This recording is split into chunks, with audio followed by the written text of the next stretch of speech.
In the second part of 5.6, properties of linear relations, we're going to look at developing linear equations.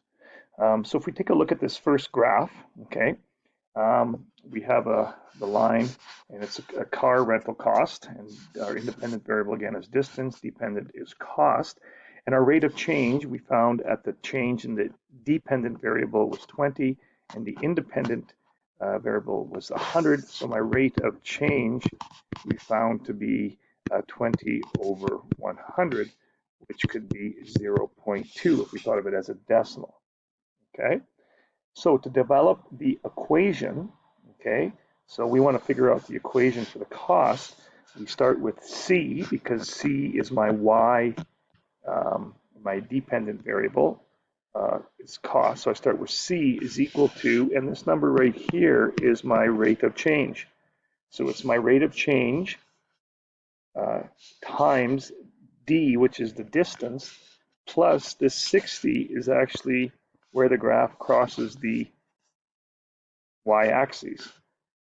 So that we call the y-intercept, and in this case, this is 60. So the y-intercept is 60, my rate of change is 0.2, so my equation cost is going to equal 0.20 times the number of kilometers plus 60. And if we look at this a little closer, okay, to figure out the cost, this plus 60 at the end is my set cost. So no matter how many kilometers I drive, it's costing me $60 to rent this vehicle. And then they're charging me 20 cents for every kilometer that I drive with the vehicle.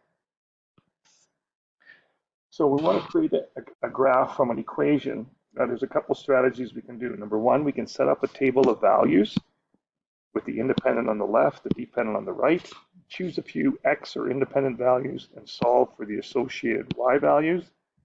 And then we plot that order pair on the coordinate plane. So for example, we want to graph the function y equals negative 3x plus 25. And actually, just to make life a little easier, I'm going to change this to be just plus 5. They'll fit nicer on our graph. Okay, so if we make a table of values, and let's start with x being 0. And if I put 0 in for x, negative 3 times 0 plus 5 is going to be 5. If I put a 1 in for x, negative 3 times 1 is negative 3 plus 5 is 2. If I put a 2 in for x, I get negative 3 times 2 is negative 6 plus 5 is negative 1. So if I have 3 points, that should be enough to help me graph my linear function. So we said when x was 0, y was 5. And when x was 1, y was 2. And when x was 2, y was negative 1. And again, this is hard to draw, but I'm trying to zoom in here a bit. Okay, so this would be my 3 points, and I would draw in my line. Again, good to indicate an arrow on the end, indicating that it's going off in both directions. Now, this example of a graph is not a linear relation, because but this one is known as a parabola. But if we graph this, again, we'll go through the same way of making a table of values. When x is 0, y is 5. When x is 1, y is 7. When x is negative 1, y is 7. When x is 2, y ends up being 13, because 2 squared is 4 times 2 is 8 plus 5 is 13. And when it's negative 2, it's also 13. So 0 and 5, 1 and 7. We'll do this one in blue. So 0 and 5 again is right there. 1 and 7, negative 1 and 7. And 2 and 13. 13 would be about there, and negative 2 and 13 would be about there. So this graph actually goes like this. And that would be the graph of the equation y equals 2x squared plus 5. Now, for an equation to be linear, the highest exponent possible on the x is a 1. So if you see an equation that has an exponent on the x bigger than 1, we know right away that that's not a linear relation. Okay, we want to graph these two equations, and these are kind of unique.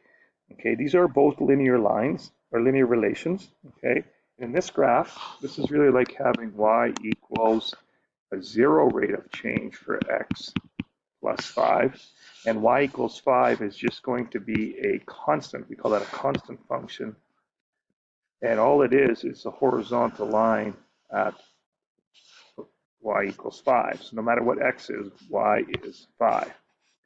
For the second one, when it says x equals, that's just a vertical line, and no matter what y is, x is equal to 1.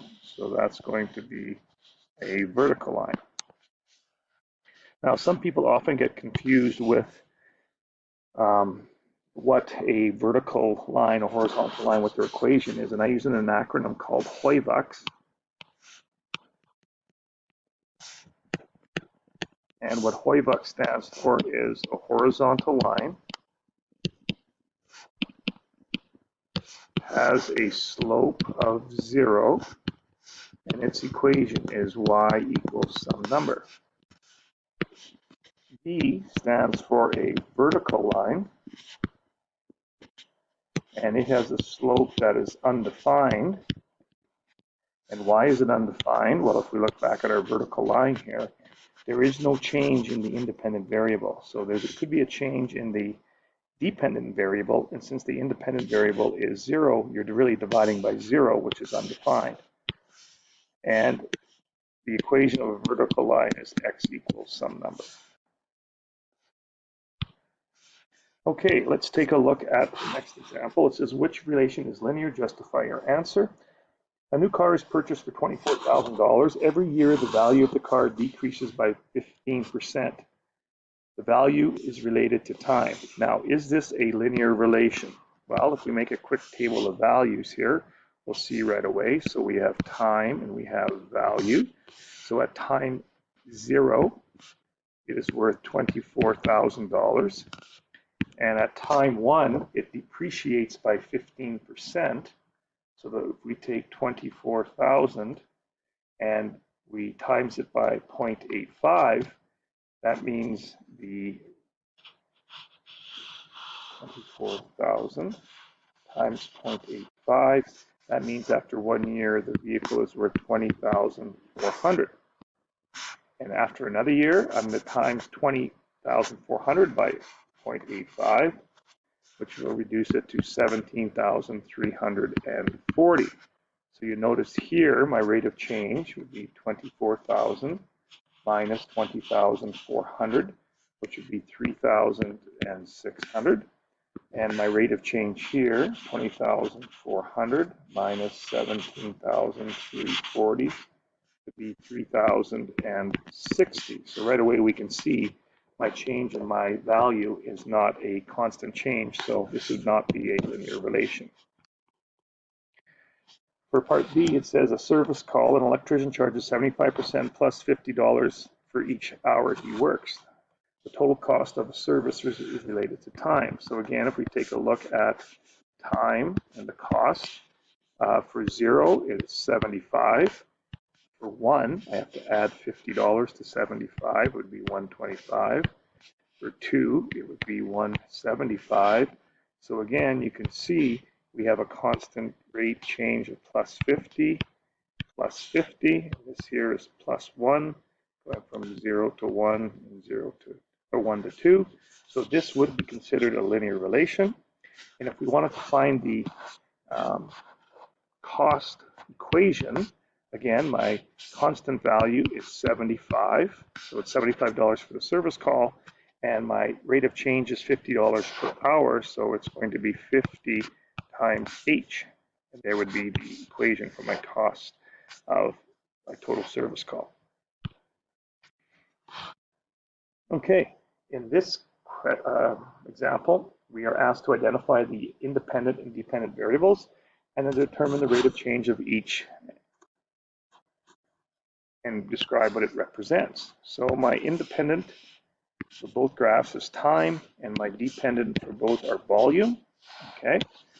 Now to find the rate of change, okay, what I would do, I could take any 2 points on the graph, Okay, and might be easy just to take this one right here and this one right here, or we could even use 0.00 on this one right here. So let's use actually these first 2 points. So my first coordinate is 0, 0, and my next coordinate is 20 and 1,000. So to find the rate of change for this first graph, it's going to be the change in the y, the independent divided, or yes, the dependent, divided by the change in the independent. So the change in y is going from 0 to 1,000, and the change in x is going from 0 to 20. And if we divide 1,000 by 20, you will get your answer, okay, and your answer would be 50. So the rate of change for this graph is 50.